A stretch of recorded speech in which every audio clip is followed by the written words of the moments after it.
del parásito, que es la capa, que es la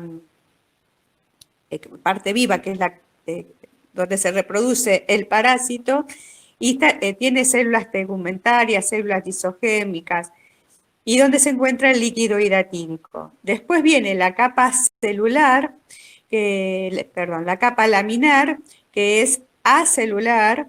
Esta capa no es inmunogénica y separa ese contenido del líquido hidatídico de lo que sería el órgano del hospedador.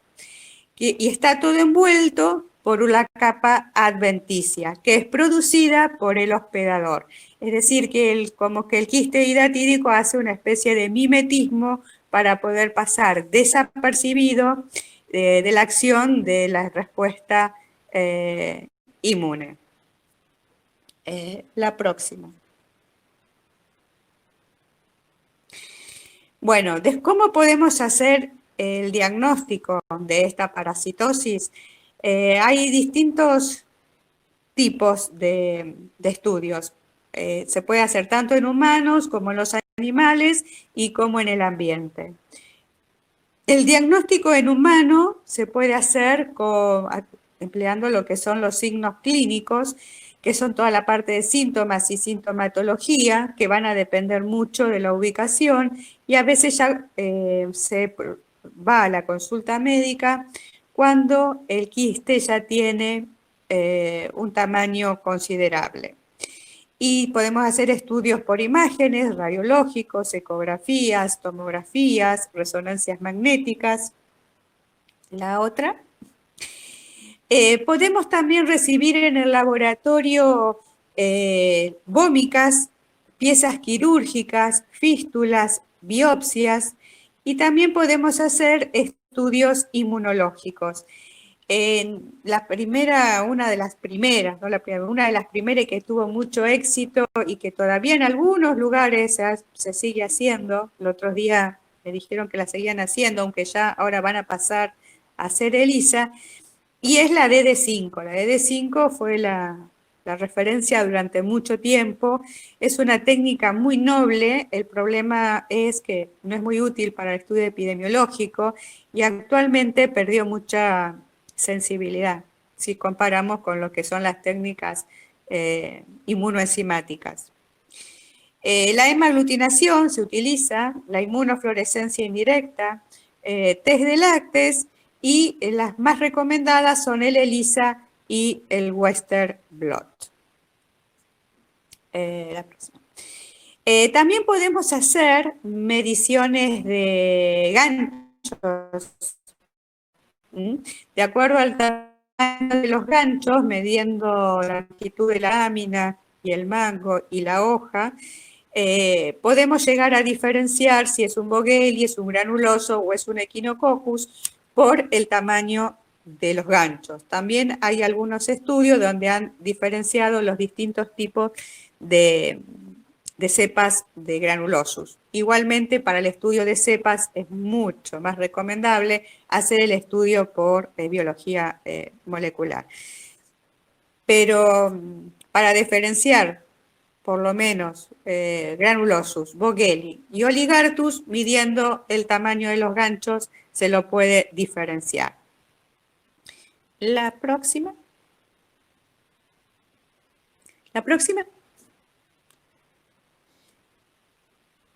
Bueno, estos son protoescólices que acá se pueden ver muy bien. Esto es una coloración que se hizo en el Malbrán, en un quiste de líquido hidratídico del sistema nervioso central.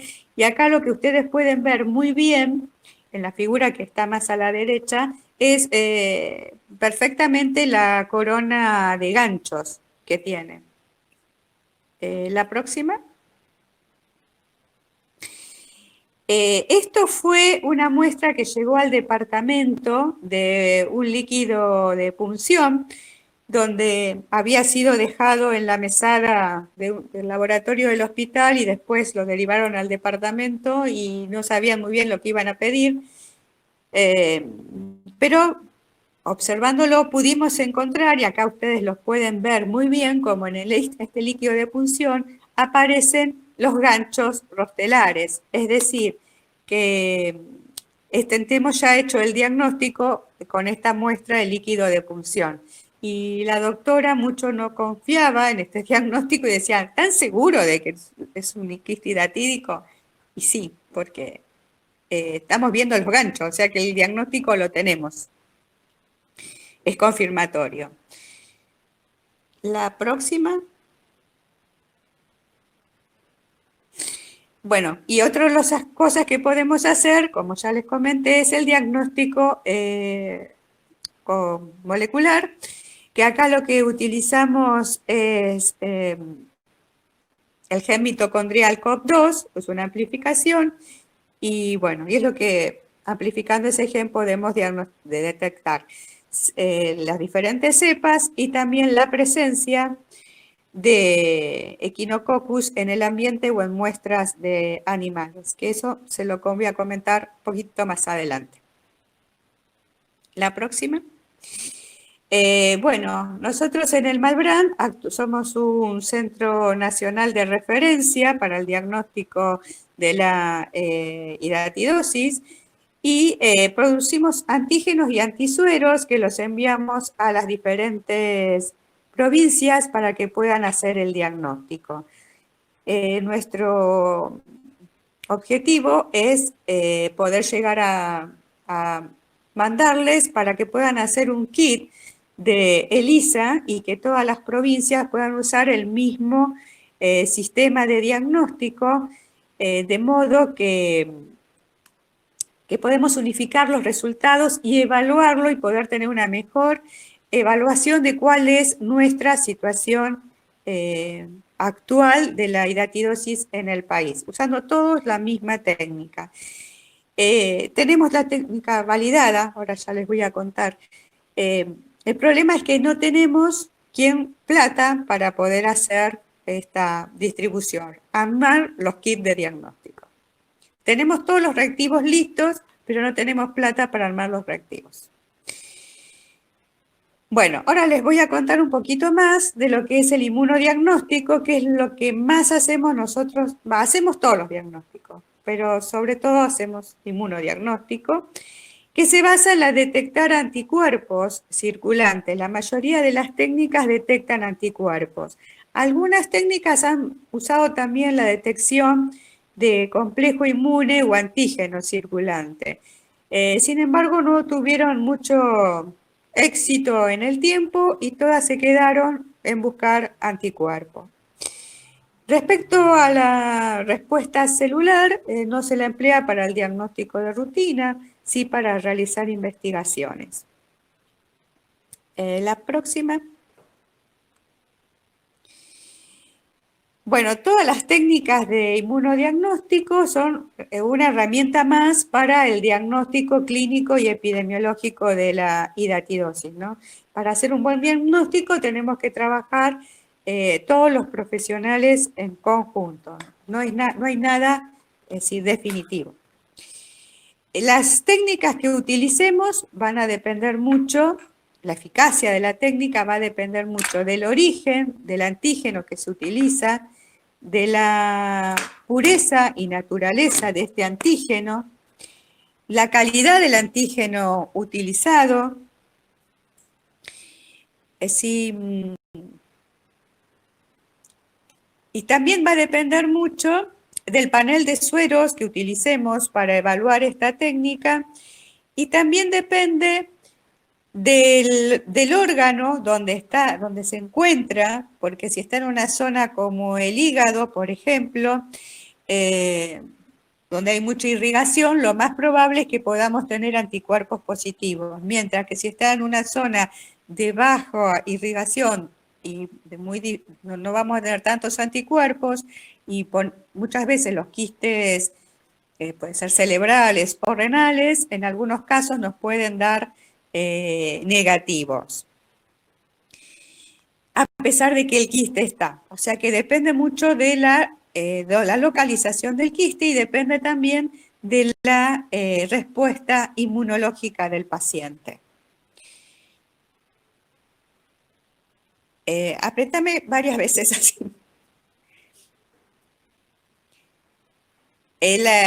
Y también depende mucho de la eficacia que tengan las técnicas en sí, intrínseca, ¿no? Por más que el ELISA tiene una cierta sensibilidad y una especificidad, y por más que nosotros tengamos esa técnica no va a dar más que... las técnicas inmunoenzimáticas son lo mejor, por lo menos por ahora, para el estudio de la respuesta inmune o el diagnóstico inmunológico de la hiratirosis. La respuesta humoral del paciente es muy importante también porque para que el paciente lo detecte al quiste, tiene que haber unas pequeñas microfisuras en esa capa laminar, de modo de que deje salir algo de adentro, algo de ese contenido hiratídico, para que se pueda dar lugar a la formación de los anticuerpos. Si no, va a pasar totalmente desapercibido, escondido atrás de esa membrana adventicia, y no lo vamos a poder encontrar. La principal limitación que tiene todo el diagnóstico inmunológico es que los portadores de quiste tipo 1 o calcificados o, como ya les dije antes, localizados en zonas de poco irrigadas, a veces suelen dar negativo. Los quistes de tipo 1, ¿por qué? Porque son quistes chicos, intactos, y que los anticuerpos no lo ven. Y los quistes calcificados es porque tampoco se han calcificado y no dan ningún tipo de respuesta inmune. Por eso un quiste grande, pero al estar calcificado y no haber una producción de alguna proteína que salga al exterior, no se va a detectar por el sistema inmune y nos va a estar dando negativo. Bueno, para las técnicas serológicas se hicieron estudios con diferentes tipos de antígenos y resultó ser que por ahora el líquido hiratídico es la mejor fuente antigénica para utilizar como en el inmunodiagnóstico, ya que tiene tanto componentes de antígeno B como componentes del antígeno 5. Entonces, por ahora, la mejor fuente antigénica es el líquido hiratídico. Es lo más económico y lo más fácil de obtener, porque se estuvo trabajando mucho con recombinante, el antígeno B y algunas otras proteínas sintéticas, pero es decir, es costoso, es más complicado y por ahora es lo que tenemos. Este líquido hidatídico es una mezcla de glicoproteínas, lipoproteínas, hidrato de carbono y sales minerales y está compuesto por componentes del hospedador,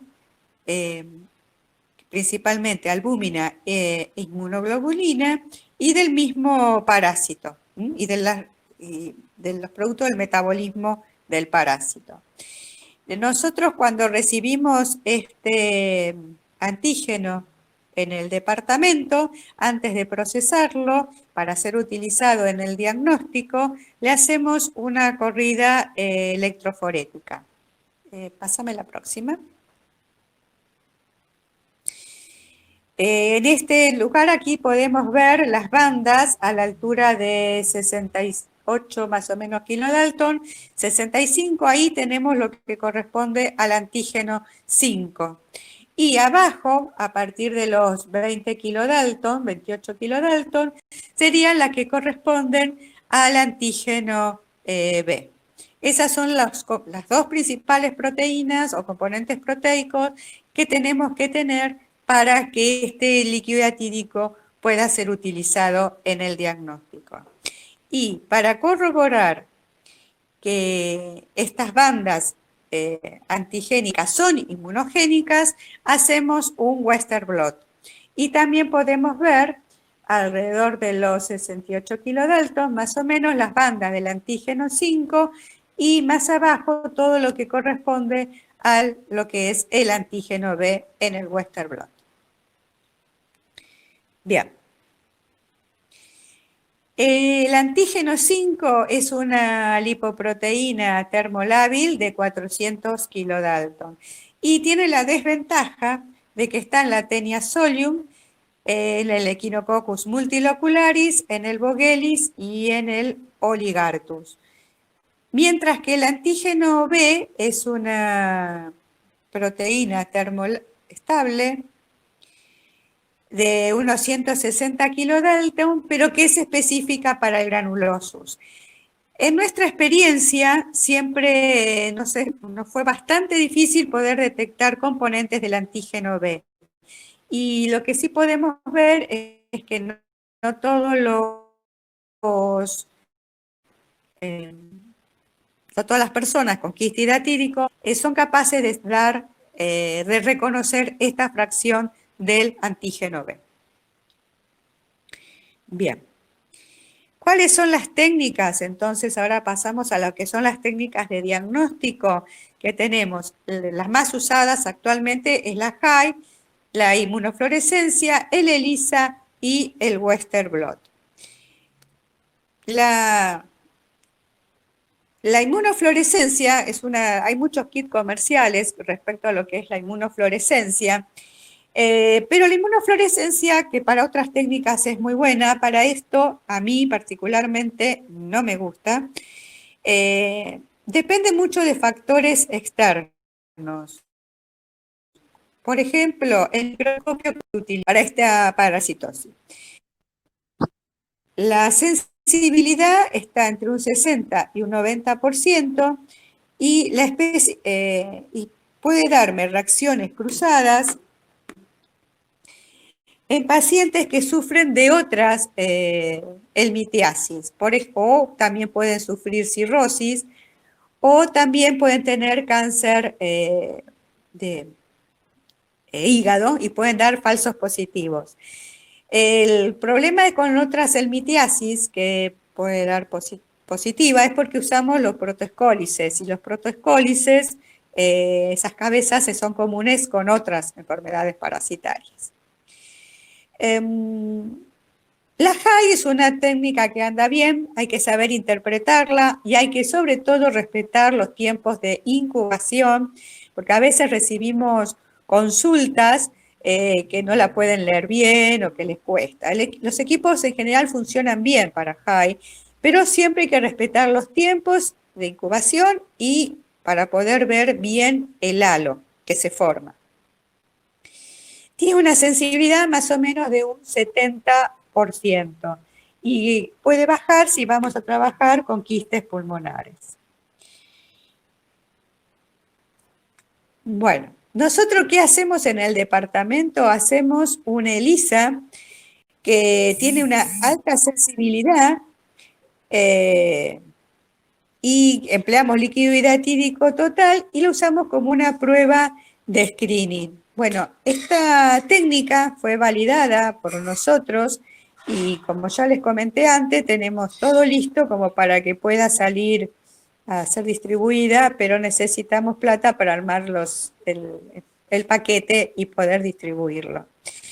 En la próxima diapositiva podemos ver que esta técnica tuvo una sensibilidad del 100% con una especificidad del 91%, el valor predictivo positivo es del 94% y el negativo es del 100%.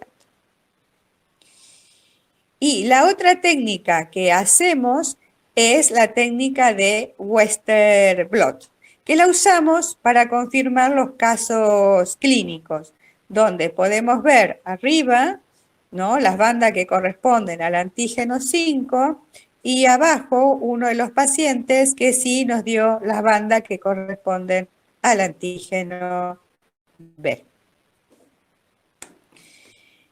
Bueno, ahora la otra técnica que utilizamos, bueno, esto era el Western blot, y esto tiene una sensibilidad del 91% y una especificidad del 95%, con un valor predictivo del 91,3%.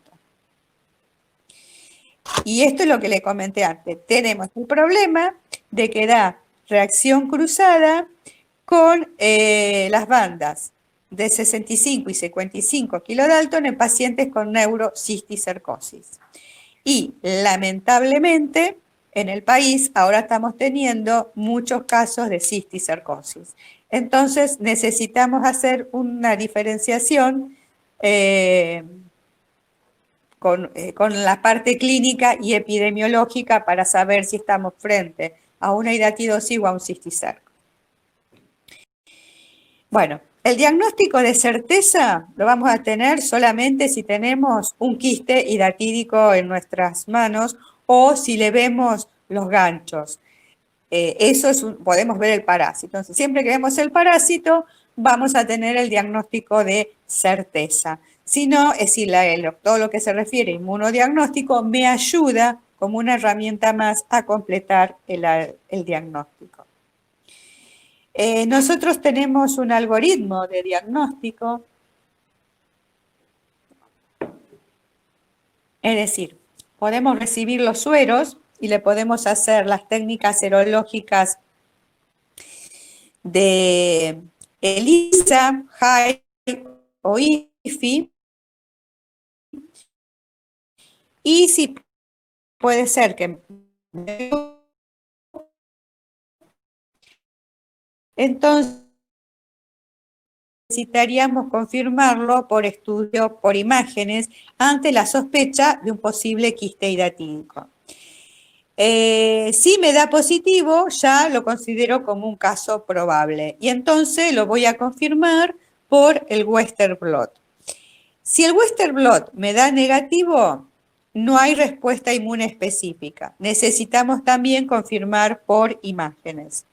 Mientras que si el Western blot me da positivo, lo confirmamos. Es una confirmación serológica y podemos decir que estamos ante la presencia de Echinococcus sp. Bueno, después, en la próxima, dale varios, ahí está. Si no se confirma, puede ser cualquier otro tipo de patología hepática o algo de otra localización, ¿no? Como abscesos, enfermedades poliquísticas, metástasis. Ahora, si se confirma, necesitamos hacer un tratamiento farmacológico y o quirúrgico. Hay que evaluar el caso epidemiológicamente, ver cuáles son los factores de riesgo, estudiar el grupo familiar mediante ecografía, serología o radiografía de tórax y implementar acciones de desparasitación canina intensiva en el área identificada como fuente de infección. Y bueno, poder seguir los casos nuevos y notificarlos a todos los casos serológicos que tengamos. Bueno,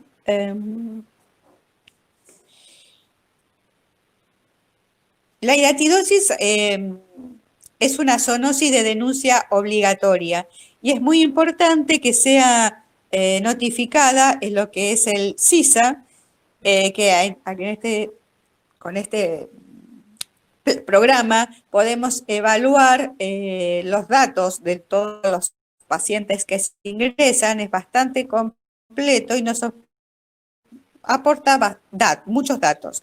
Pero lo importante es que sean cargados en el CISA.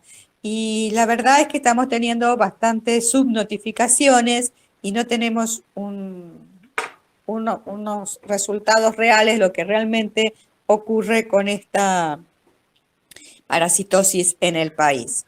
Hay muchos más casos que los que se notifican. Por lo menos a veces lo que uno escucha en todas las reuniones, pero no se cargan en el CISA. Nosotros hicimos un estudio así para ver más o menos cómo veníamos con los datos y nos encontramos con lo que hay unos errores porque la mayor parte de los casos son de cava, cosa que no es lógica. Lo que pasa es que son de cava porque nosotros cargamos en el CISA y queda registrado como que es de cava. Entonces siempre pedimos que cada vez que nos deriven una muestra antes de derivar la cargue, la provincia o el lugar donde fue hecho el diagnóstico de sospecha, para que quede registrado en ese lugar y no que quede registrado como que viene de la ANLIS. Bueno, después tenemos, eso con respecto a lo que es diagnóstico en humanos. Después tenemos el diagnóstico en el huésped definitivo, es decir, en el perro.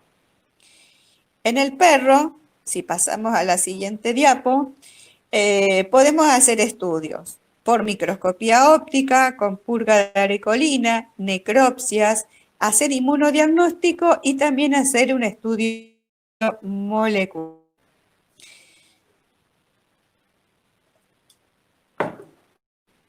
En la diapo siguiente vemos, es decir, hacer un estudio microscópico por microscopía común.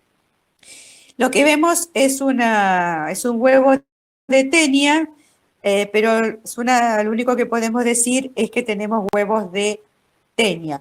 De todas formas, si en la materia fecal de los perros encontramos huevos de tenia, ya estamos pensando en que igual, de todas formas, estos perros están comiendo carne cruda. En las necropsias podemos ver cómo se ven los equinococcus en la membrana la mucosa intestinal. Se ven muy lindo ahí los equinococcus. Si hacemos purga con arecolina, se usó durante mucho tiempo lo de la purga. Actualmente a nosotros nos sirve para juntar parásitos y poder hacer los reactivos para el diagnóstico por coproantígeno. Es una técnica que es altamente sensible, entre 75 y 78% de sensibilidad, pero puede producir distrés en los animales. En muchos casos se puede producir hasta la muerte del animal, con lo cual el dueño a veces se enoja un poquito. El personal tiene que estar entrenado y después hay que tener cuidado con lo que es la contaminación ambiental. Entonces se desarrolló, y lo que se utiliza mucho, la técnica de coproantígeno, que podemos hacerlo con heces recién emitidas del perro o con heces que están dispersas en el medio ambiente. El uso de heces dispersas en el medio ambiente tiene la ventaja de que uno va, las junta y tomando medidas de precaución, no es necesario que vaya personal entrenado a juntar este tipo de muestra. Y no aumentamos la contaminación ambiental porque ya está. Sí, lo único que los coproantígenos sirven con fines de vigilancia. No es para un diagnóstico individual, para evaluar los programas de control y bueno, como les decía, no sirve para un diagnóstico individual del perro. Tiene algunos problemas, como toda técnica inmunológica, que da reacciones cruzadas con otros parásitos, como las uncinarias, las tenias hidratígenas y los trichuris.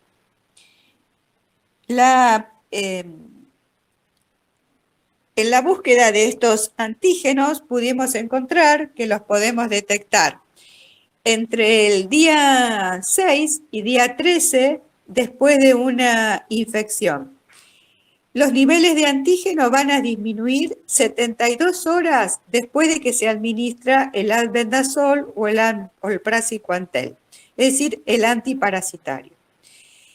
La administración sola de bromhidrato de arecolina no me elimina a todos los parásitos, siempre quedan parásitos.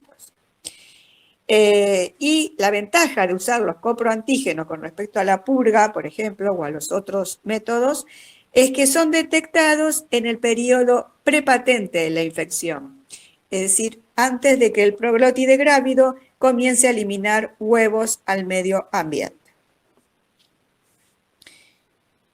Bien, este sería los ELISA que estamos utilizando para el coproantígeno, donde siempre ponemos tanto en el ELISA para los perros. Los humanos siempre tenemos controles positivos y negativos. La próxima. Las ventajas es que podemos procesar al mismo tiempo una gran cantidad de muestra, determinar, como les dije, antígeno en el periodo prepatente y con un escaso riesgo para tanto el operador como el ambiente. Las desventajas son los falsos positivos que podemos tener cuando hay poca carga parasitaria o alguna reacción cruzada. Bueno, en la próxima, la sensibilidad es del 90% y la especificidad del 88%.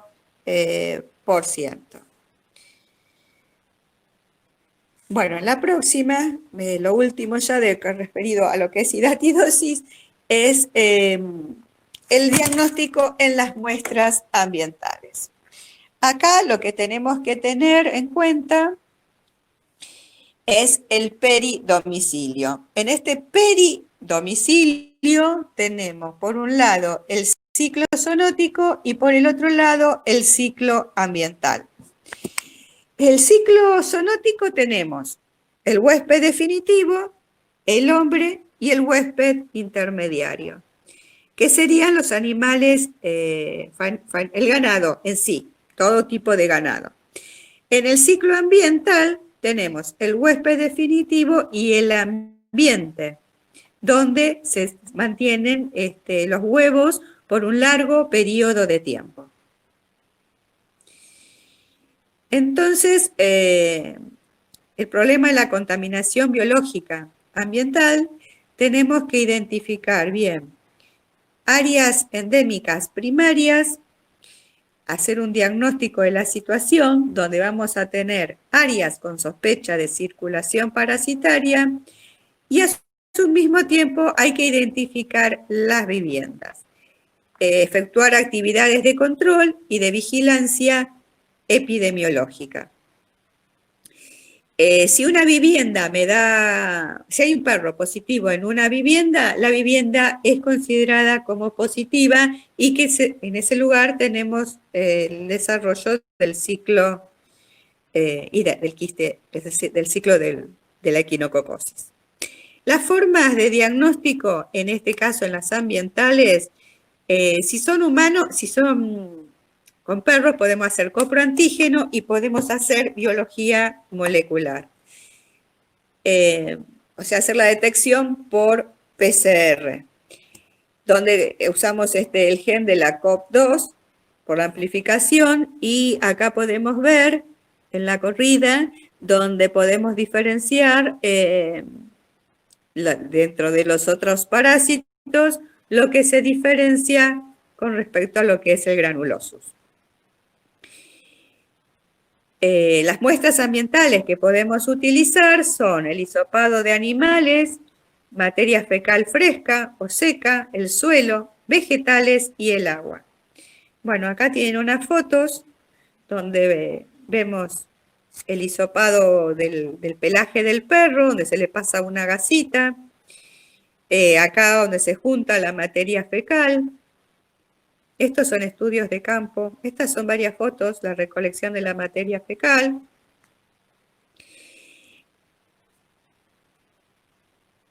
Después tenemos recolección de tierra, del suelo, se marca un círculo y se junta la tierra. El agua, que se junta con un filtro, hemos encontrado huevos en el agua.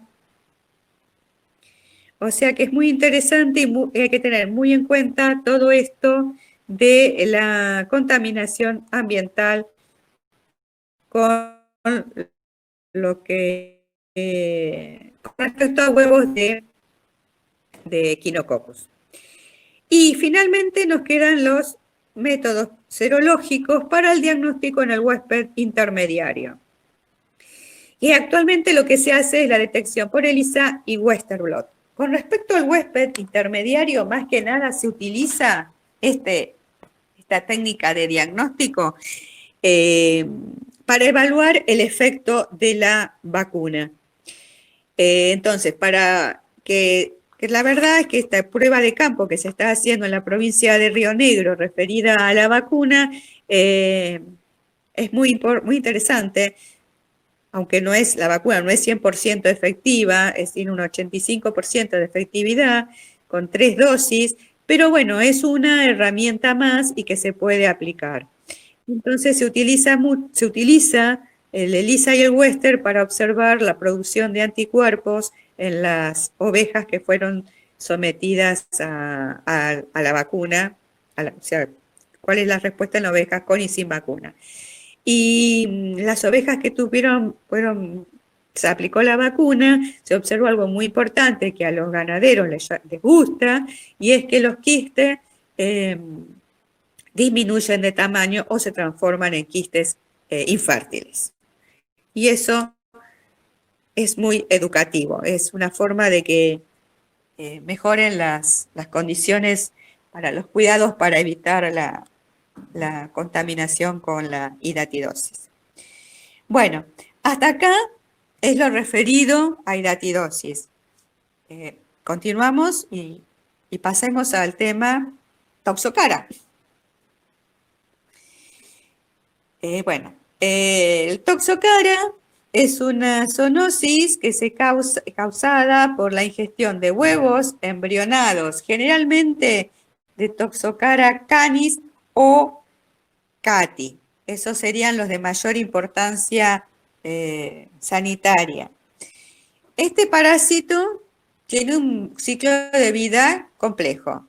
El parásito adulto vive en el intestino de los perros y de los gatos.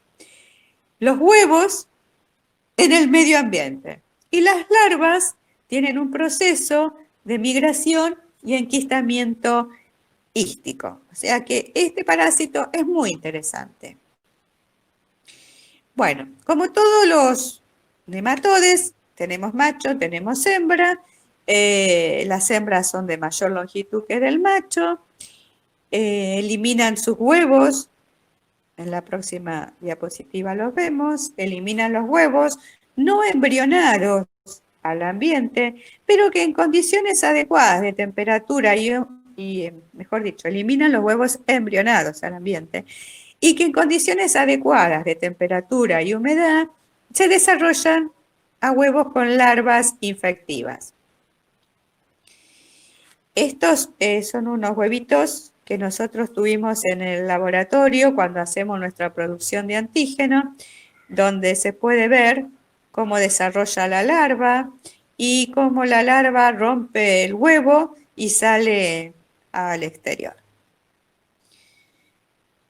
Que estos huevos serían los que el hombre se los contamina. Este ciclo tenemos que el perro ingiere huéspedes paratécnicos, que la madre durante la lactancia va a infectar a los cachorros, los huevos están en el ambiente y los huéspedes paratécnicos se contaminan y entre medio de eso el hombre interviene en forma accidental contaminándose con los huevos de Toxocara.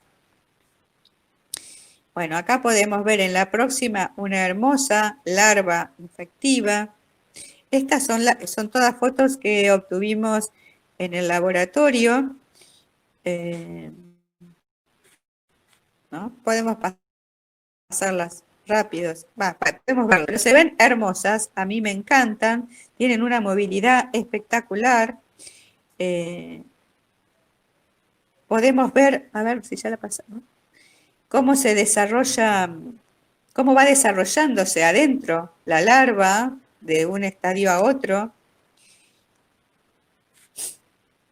Es decir que es muy interesante, muy lindo observarlo. A mí me gusta mucho el Toxocara. Mi predilección es el Toxocara.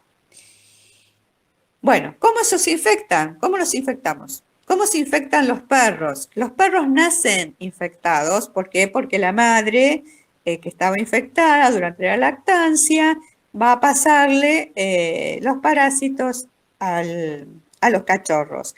Y se dice que hay que tener 5 generaciones de perros perfectamente desparasitados para tener perros sin parásitos.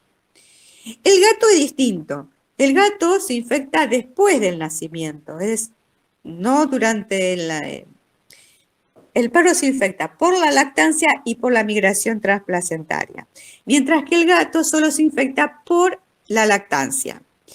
El hombre, por otro lado, se infecta porque está en contacto con las mascotas, por los chicos, que son los que más juegan en las plazas, porque se llevan los juguetes o la comida contaminada a la boca, por la geofagia, el hábito de comer tierra, por consumir agua contaminada, y otra de las causas también es por el consumo de alimentos crudos.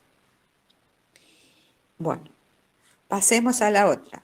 Esta parasitosis me afecta sobre todo, más que nada a los chicos, por los que les dije antes, porque están en contacto con las mascotas, porque juegan en las plazas, se llevan con mayor frecuencia las manos a la boca. Muchos facultativos consideran a la toxocariasis como una enfermedad poco frecuente y ignoran mucho la sintomatología.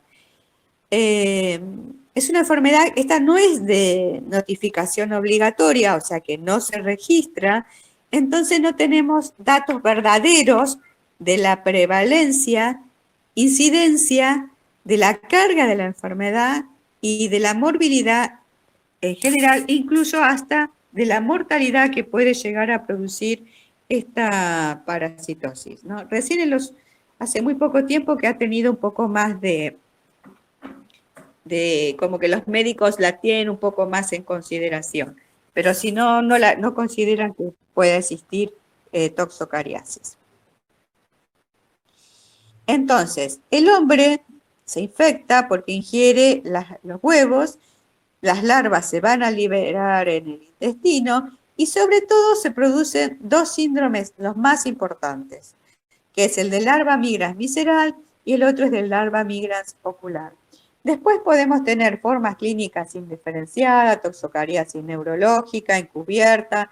Los autores la pueden llamar de distinta forma, pero los más importantes son el de la ubicación visceral y el de la ubicación ocular, porque son los que realmente producen toda una sintomatología y una respuesta inmunológica más exacerbada.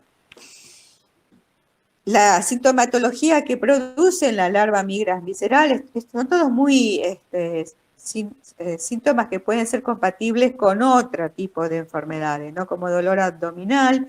Una de las características es la hepatoesplenomegalia y la linfoadenopatía. También produce anemia, fiebre, tos, broncoespasmo, producido sobre todo cuando migra la larva y cuando se puede acumular en el sistema nervioso central, que algunos autores a esta la llaman toxocariasis neurológica. Y podemos llegar a tener convulsiones, parálisis y otro tipo de trastornos neurológicos. Acá lo que tenemos es un aumento de eosinófilos. ¿Por qué? Porque la respuesta inmune, producida por las interleuquinas 5, si recuerdan la clase de Marisa, se produce ante una infección por el mintos, un gran aumento de eosinofilia. Hay leucocitosis y también una hipergamma globulinemia, porque el parásito tiene que defenderse de la reacción inmunológica del hospedador. Sí, del hospedador. El otro es la larva migrans ocular, que es una infección unilateral, con disminución de la visión. Muchos casos de estrabismo son producidos por la larva migrans ocular y realmente deja un daño muy importante en el ojo. Y es muy importante poder diferenciar una larva migrans ocular de un tumor ocular, que no me acuerdo el nombre ahora, que es un cáncer, o sea que es muy importante. Como está ubicada en el ojo, acá los datos de laboratorio, hay poca respuesta inmune, no hay aumento de eosinofilia ni leucocitos, y tampoco hay aumento de las gamma globulinas. Las otras toxocariasis que circulan con toda esta sintomatología, que puede ser común con otras, como fiebre, dolor abdominal y dolor de cabeza, anorexia, lo característico es que tienen anticuerpos anti-Toxocara canis en circulación elevados. Lo mismo pasa con lo que es la toxocariasis encubierta, ¿no? Anorexia, dolor de cabeza, neumonías, tos, y lo que sí tienen es un alto nivel de anticuerpos anti-Toxocara. En este caso, a veces con los eosinófilos normales. Bueno, entonces, la única forma de hacer una detección y ayudar al médico con la sospecha de su diagnóstico es detectar en forma serológica los anticuerpos, porque la larva no llega a un estadio adulto en el intestino, solamente migran y queda migrando en forma errática. Entonces, las pruebas serológicas para la detección de anticuerpos son las únicas que me van a ayudar en el diagnóstico, y cuando estas pruebas se empezaron a usar, el antígeno de excreción-secreción, tuvieron mayor valor. Antes se usaba parásito adulto y larvas y daba muchísima reacción cruzada. Este antígeno de excreción-secreción es una sustancia muy semejante a la mucina, tiene glicoproteínas y las proteasas que se originan en las glándulas secretorias y esofágicas, y en la cutícula del parásito. Es un verdadero mosaico antigénico contra el cual se van a dirigir los anticuerpos, y podemos detectar unas moléculas mayoritarias que son las que nos sirven después para el diagnóstico, que son de 32, 55, 70, 120 y 400 kilodalton. Bueno, la habilidad de la larva para sobrevivir a toda la acción de los anticuerpos y reacciones de interleuquinas y alarmina y todo lo que pueda encontrar por ese camino, va a depender mucho de la producción de antígeno excretor-secretor. Porque este antígeno excretor-secretor lo va mudando, entonces lo elimina de su superficie y eso hace que los anticuerpos se distraigan a perseguir estas proteínas y le permite a la larva poder continuar su migración. Este antígeno de excreción-secreción, bueno, eso ya lo habíamos dicho. Es un podemos pasar a la otra. Es un mucopolisacárido que le permite al huésped evadir la respuesta inmune y invadir los tejidos. Al mismo tiempo, esas proteasas que lo protege la respuesta del hospedador y me distrae a los anticuerpos y a las toxinas que le puedan llegar a mandar los eosinófilos. Esa es la forma de escaparse el toxocara de la acción del sistema inmune del hospedador, al que invade. Bueno, entonces, ahora tenemos. Cuando migra la larva, va dejando caminos hemorrágicos y unas áreas de necrosis, lo cual va a favorecer que se forme una respuesta inflamatoria por toda esta liberación del mucopolisacárido. Entonces se van a formar unos agregados eosinofílicos con neutrófilos y monocitos y se forma un granuloma alrededor de la larva, donde a veces la larva no es destruida. ¿Por qué? Porque libera estas proteínas. Ella se puede escapar. E incluso cuando se hacen los estudios pueden aparecer aglomerado de todo este tipo de células, de eosinófilos, macrófagos y neutrófilos, y hay un agujero, es decir, que ahí estuvo la larva, pero se escapó. Bueno, en la próxima, los productos, también esto, o sea, que estos productos de excreción-secreción, ¿qué hacen? Estimulan la producción de la interleuquina 4 y la interleuquina 5, haciendo que se active los TH2. Se producen la misma estimulación. ¿Para qué? Porque en realidad lo único que va a tratar de controlar a esta invasión es el sistema inmune. Es decir, van a llegar a un equilibrio, a una inmunidad concomitante, pero no la van a destruir ni va a producir. Es decir, ninguno de los dos va a tratar de destruirse, van a tratar de llegar a un equilibrio. La fosforilcolina reacciona con la proteína C reactiva para activar el complemento y de esa forma se activan también las proteasas. Bueno, y ahí podemos ver la otra, en la próxima, que la infección crónica es cuando tenemos a las larvas encapsuladas, donde se forman los granulomas. Estos granulomas tienen células epiteliales, células gigantes, tejido conectivo, granulocitos y linfocitos. Se puede haber una zona de tejido fibroblástico que puede separar al granuloma del tejido hepático. Y bueno, eso es lo que les había dicho, que se puede observar el centro vacío y el resto del granuloma. En la próxima podemos ver un granuloma. Ahí se ve la larva rodeada de todas las células de la respuesta inmune, eosinófilos, neutrófilos, basófilos, las células gigantes, todas tratando de neutralizar a la larva. O sea, la larva no va a ser destruida, solamente la van a tratar de inmovilizar y van a llegar a un equilibrio entre el hospedador y el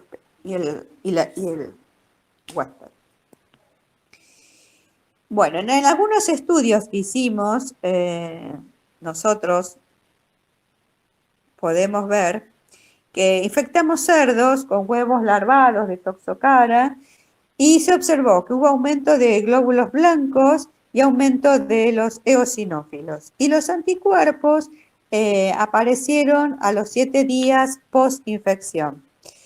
Bueno, y que el sistema inmune era el único capaz de neutralizar los movimientos de la larva, pero la respuesta es ineficaz para liberar al huésped de la infección. Y en un estudio con inmunofluorescencia indirecta, podemos ver cómo el antígeno de excreción-secreción aparece sobre toda la larva. A 37 grados, una hora, o a 4 grados, a 37, se puede observar una mayor intensidad en la fluorescencia. Incluso hasta a veces se pueden ver todos los órganos dentro de la larva. En los controles, por ejemplo, no se observan este antígeno excretor-secretor. Después hicimos también una infección experimental con ratones, en este caso con 400 y 2000 huevos, poniéndoles huevos larvados y no larvados, los cuales fueron sangrados durante un año más o menos, al principio lo hacíamos una vez por semana, después se fue prolongando y se los mantuvo un año a los ratones. Se observó en la próxima diapositiva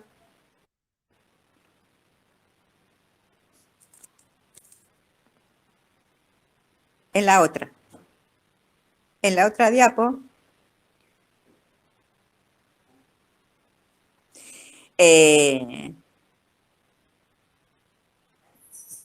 se observó que cuando tuvimos respuesta inmune, en los que habíamos tenido unos 2000 huevos, o 400 huevos larvados. Es decir, el azul eran los 2000 huevos y el rojo o fucsia serían los 400 huevos larvados. Si no estaban larvados, no habíamos tenido respuesta. En la próxima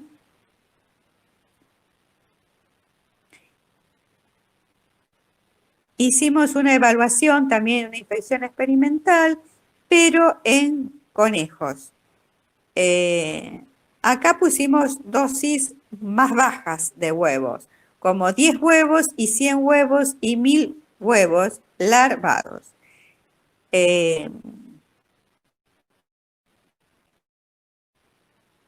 También, si vemos en la próxima, se sangraron cada 7 días, después cada 15 días,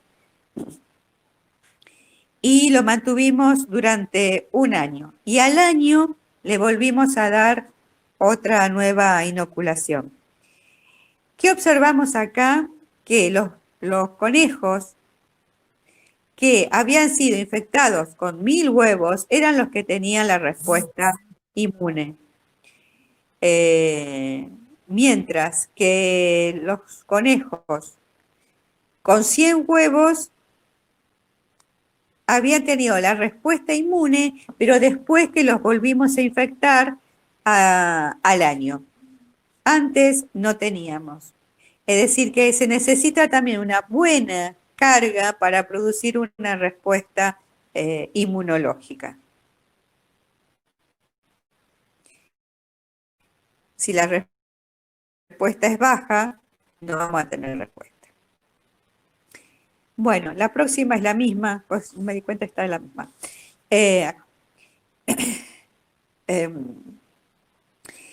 Nosotros utilizamos entonces el antígeno excretor-secretor para hacer el diagnóstico, el cual se obtiene por el cultivo de larvas de segundo estadio en un medio de cultivo libre de proteína. Y la otra técnica que utilizamos es la técnica de Western blot. Estas dos son las que usamos nosotros. Nosotros usamos para la detección bandas de alto peso molecular de 50 y de 70 y bandas de alrededor de 30 y 32 de peso molecular.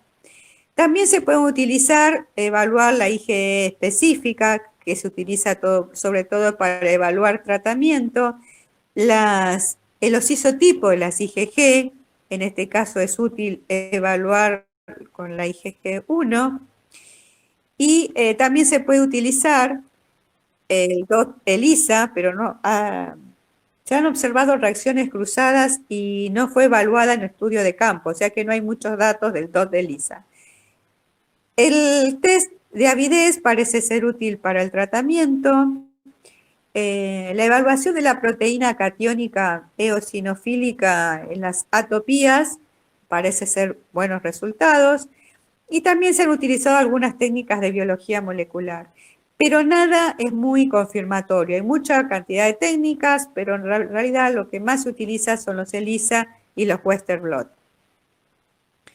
Bueno, en la próxima vemos nuestro ELISA, nuestra placa de ELISA, también donde ponemos nuestros controles y las Western blot, que ustedes pueden ver las bandas de elevado peso molecular, que son alrededor de los 200, 70 y 50, y después las que están abajo de 35 para abajo kilodalton. O sea que estas, las que se ven más a la derecha, sería el pattern de bandas que tenemos que observar para poder considerar positiva el diagnóstico para Toxocar. El problema, a pasar de utilizarse el antígeno excretor-secretor, que es uno de los mejores, es que da reacciones cruzadas con otras parasitosis, como enfermedades parasitarias, como los estrongiloides, hidatidosis, trichinela y sobre todo Ascaris. Y también con las no parasitarias, como la artritis, la sífilis y algunas eosinofilias de origen desconocido. Entonces, en un estudio que hicimos en el departamento, observamos que las bandas que producían las reacciones cruzadas estaban en las de elevado peso molecular, que eran las que estaban en los 200 kilodalton. Si ustedes pueden ver en la diapositiva, tenemos que la columnita más celestita es la que corresponde a la de 120 kilodalton y esa es la que produce la reacción cruzada. Entonces hemos tratado de purificar ese antígeno. En un primer momento se purificó por FPLC y después tratamos de conseguir un reactivo recombinante. Este es otro de nuestros proyectos. En la próxima diapositiva vemos que si utilizamos un recombinante podemos separar muy bien de los positivos de los negativos. O sea, de los que tienen una sintomatología sospechosa de toxocara de la población control. Esta fue una prueba que nos mandaron para hacer el doctor Meisel y ahora nosotros queremos tratar de producir este antígeno recombinante para mejorar el diagnóstico de toxocara, que sea más específico. En la próxima diapositiva vemos que la sensibilidad con el secretor total y recombinante es de un 100%, pero las diferencias están a nivel de especificidad. Con el total es de un 69%, mientras que con el recombinante es de un 87%. Bueno, para esta parasitosis también tenemos un algoritmo de diagnóstico.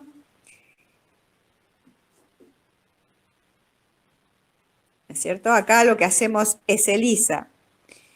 Si es negativo, no hay respuesta inmune y probablemente no esté infectado. Mientras que si es positivo, puede estar infectado o ser una reacción inespecífica del ELISA por una reacción cruzada con otro parásito. Entonces le hacemos un Western blot. Si es negativo, probablemente no esté infectado. Mientras que si es positivo, lo estamos confirmando. O sea, es una... tampoco no es una enfermedad reciente, porque la presencia de los anticuerpos también puede ser que sea una enfermedad crónica. Los anticuerpos pueden permanecer por ELISA hasta 5 años, podemos llegar a detectarlo. O sea que es todo muy complicado. Bueno, y en conclusión tenemos que el diagnóstico para toxocara es problemático. El antígeno purificado ayuda en el diagnóstico del toxocara. El Western blot me permite confirmar el diagnóstico, pero todavía no tengo cómo poder diferenciar entre una etapa aguda y una etapa crónica. Y hay una gran variedad de metodología para ser utilizada en toxocara. Y acá, igual que en hidatidosis, también tenemos el problema de la falta de resultados. No tenemos datos epidemiológicos y clínicos, o sea que estos son muy importantes para confirmar un caso de toxocara. Faltan datos de edad, del lugar de origen. Todo eso hace que se sobreestime los casos de toxocara. Y también lo mismo que pasaba con hidatidosis, acá tenemos que la mayoría son de cava, pero son de cava porque son cargados por nosotros. Ese es el tema. Muy importante que los datos fueran cargados en el CISA para poder tener verdaderos resultados y poder hacer la verdadera evaluación de cuál es la epidemiología, cuál es la incidencia, cuál es la prevalencia de la toxocariasis en sí. Bueno, tenemos que el ambiente común y la interacción con zonas contaminadas son un factor de impacto a considerar en acciones de salud. Es evidente la necesidad de implementar medidas preventivas de higiene, educación y reafirmar la importancia de la toxocariasis como un problema de salud pública. es importante prevenir la contaminación y evitar que los huevos permanezcan en el ambiente común como fuente de infección para ambas, población humana y animal. En la próxima, es importante educar a la población sobre el potencial zoonótico que presenta este parásito. Hay que mejorar los controles sanitarios, promoción de prácticas adecuadas para la deposición de excretas humanas y animales y realizar estudios a mayor escala para evaluar la importancia epidemiológica de esta parasitosis. Bueno, el otro día fui jurado de una tesis de una chica que presentó algo de Toxocara y dice que en la ciudad de Buenos Aires la gente se está acostumbrando a recolectar las deposiciones de sus animales, lo cual eso es un gran paso, un gran adelanto para poder controlar esta parasitosis. Y bueno, eso fue todo por hoy. No sé cómo salió, pero bueno, muchas gracias por haberme escuchado. Bueno, muchísimas gracias, Graciela. Sí, se escuchó y se entendió muy bien. Tengo una serie de preguntas que voy a pasar a leer, que hizo la audiencia, así las podés ir contestando. Sí. Daniel Tanzola pregunta, o dice, Sí. Echinococcus sincroniza su ciclo de maduración con el ciclo sexual de los perros. ¿Qué opina sobre el impacto de la castración masiva de perros en áreas endémicas sobre la prevalencia de esta parasitosis? Repetime porque se me cortó por el medio. Perdón. Dice que el Echinococcus granulosus sincroniza el ciclo de maduración con el ciclo sexual de los perros. ¿Cuál es su opinión sobre el impacto de una castración masiva de perros en áreas endémicas de esta parasitosis? Por la contaminación lo que pasa es que si castramos, bueno, yo estoy de acuerdo con la castración de perros porque es la única forma de que podemos controlar a la población canina, sobre todo en las áreas endémicas, donde la gente tiene a veces en las granjas unos cuantos perros, 50, 40, a veces 30 perros. Entonces, el hecho de que se pueda controlar esa población es importante. Está bien, no, pero la pregunta viene por otro lado, es sobre la influencia del ciclo sexual, la parte hormonal del perro, sobre el desarrollo del parásito, si la castración tendría algún efecto en algunas regiones. Si castramos al perro, no, eso no lo sé, esa parte no, que si por castrar al perro puede tener algún efecto sobre el desarrollo del parásito en el animal. Sí. ¿Esa es la pregunta? Sí, sí. No lo sé, eso no lo sé. Bien. Pero es interesante averiguarlo. Sí. Sí, muy interesante. Verónica pregunta si hay algún dato de prevalencia de toxocariasis en personas de Cava y si esa enfermedad sujeta perdón que se me mueve, a vigilancia activa. Se me corre el chat cuando se agregan nuevas cosas. Si esa enfermedad sujeta a vigilancia activa. ¿En Cava sobre el perro en hidratidosis? No, toxocariasis. Se cortó la mitad de la cosa. ¿No se escuchó? Lo repito. Si hay datos de prevalencia de toxocariasis en personas en Cava y si esa enfermedad sujeta a vigilancia activa. Si hay datos de hidatidosis en Cava. Toxocariasis. ¿Por qué? La de toxocara. Sí. Sí, hay datos. Son todos datos epidemiológicos respecto a las personas, igual a los animales lo mismo. Son todos de estudios así muy dispersos y todos estudios de investigación. Como toxocara no es una de denuncia obligatoria, no hay un dato oficial de cuál es la verdadera situación. Bien. Bueno. Más o menos creo que nosotros teníamos como no, pero varía, te puedo decir lo que puedo conseguir de Cava, por ahí es un 20%, y la provincia de Santa Fe tiene estudios con un 35%. Bien. Bueno, Loriana Tomasini pregunta, con respecto a la hidatidosis, quería saber si han hecho estudios de viabilidad de Protoscolex, como el azul de metileno, por ejemplo.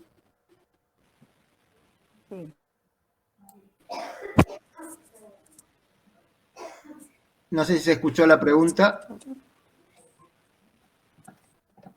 No se escuchó, ¿eh? ¿No? Bien.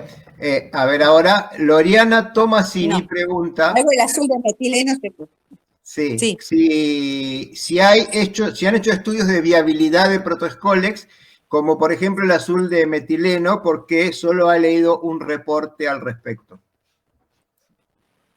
Si hicimos estudios con azul de metileno de protoscólices, Sí, de viabilidad. ¿eso era la pregunta?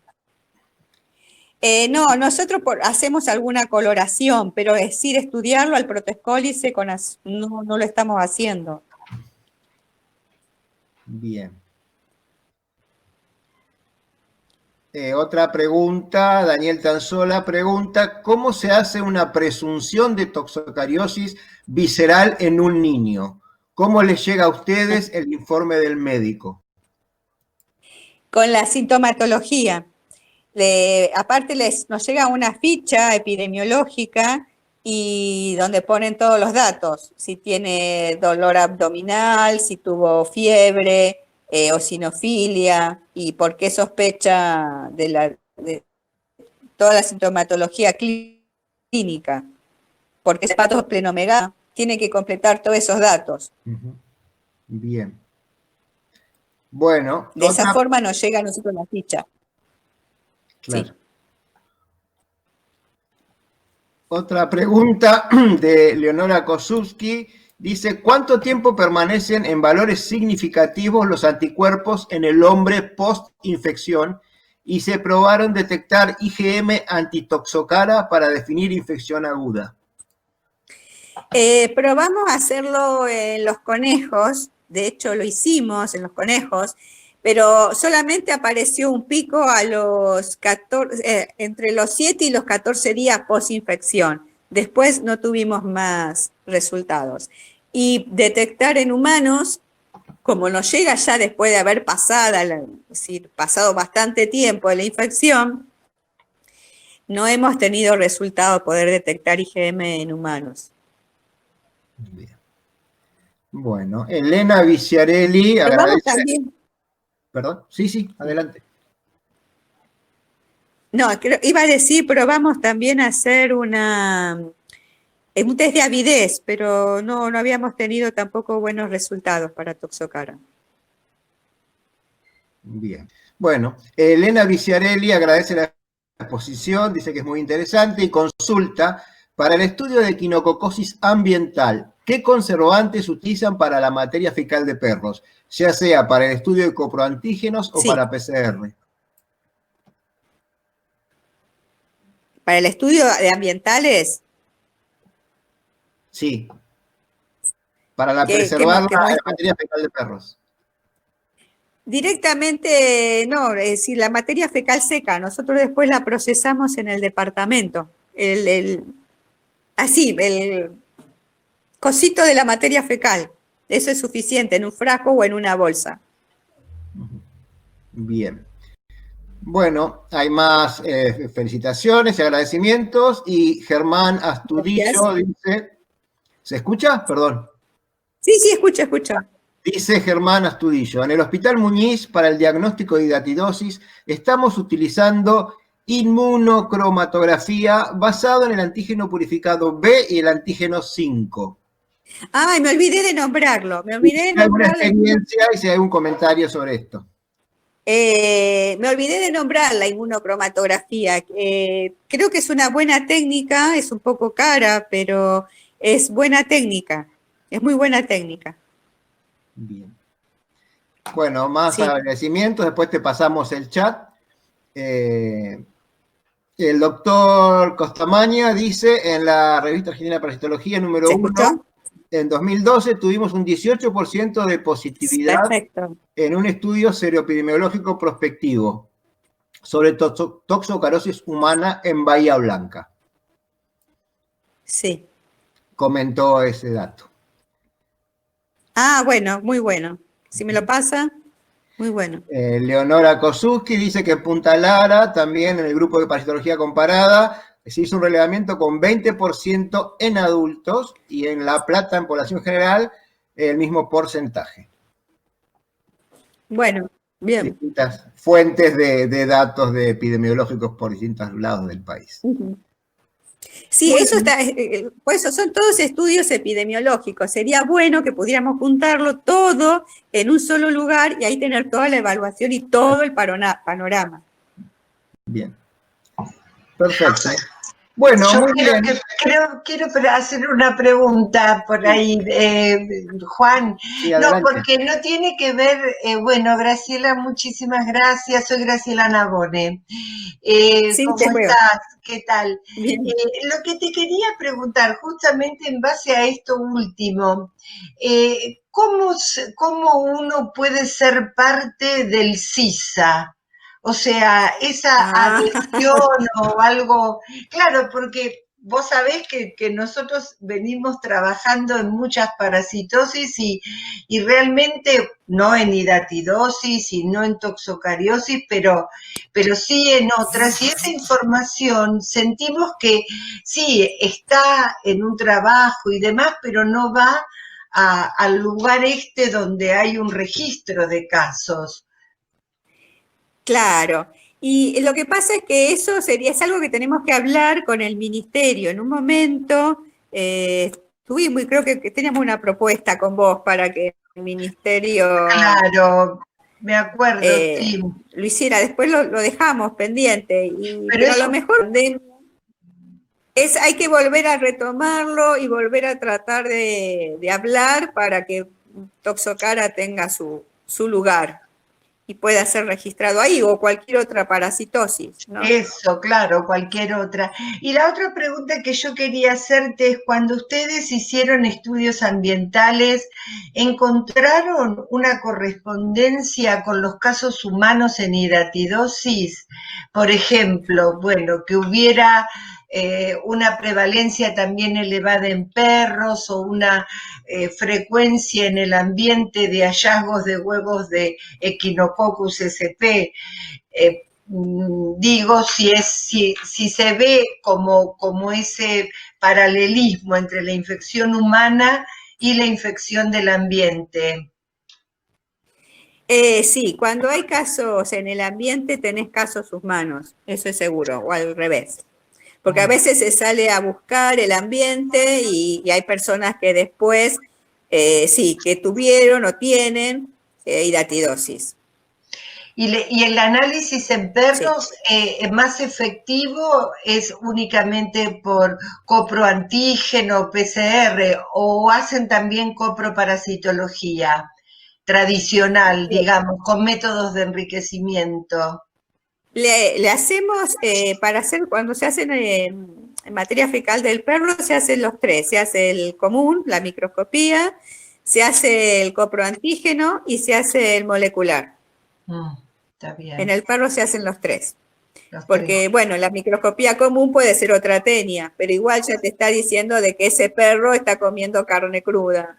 Si hay Claro, tenias, claro. carne cruda. Bárbaro. Así Bueno, que, bueno, para los perros le hacemos las tres técnicas. perfecto. Buenísimo. Bueno, muchas gracias, Graciela, y Gracias, seguiremos en gracias. contacto. Bueno, muchas Bueno, gracias. gracias. Bueno, muy bien. Bueno, ya hay un montón más de agradecimientos y saludos, Graciela, en el chat, que después te vamos a hacer llegar por mail. Bueno, gracias. Con esto damos por concluida nuestra charla de hoy. Le agradecemos a todos la presencia y obviamente y muy especialmente a Graciela Santillán por la charla tan interesante. Y los esperamos a todos el miércoles que viene para la próxima charla de nuestro ciclo. Muy buenas tardes para Bueno, todos. chao, chao, chao. Adiós. Adiós.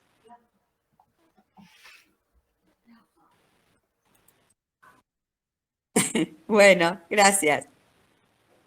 Nos vemos. Chao. Chao, gracias, Graciela, muchas gracias. Chao, gracias, Graciela. Gracias a ustedes. Hasta luego, adiós. Gracias.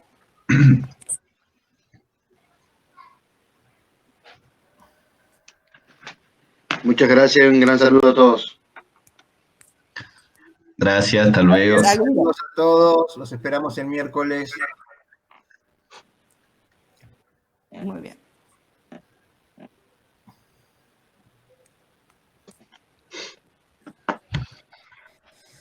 Uf, me cansé.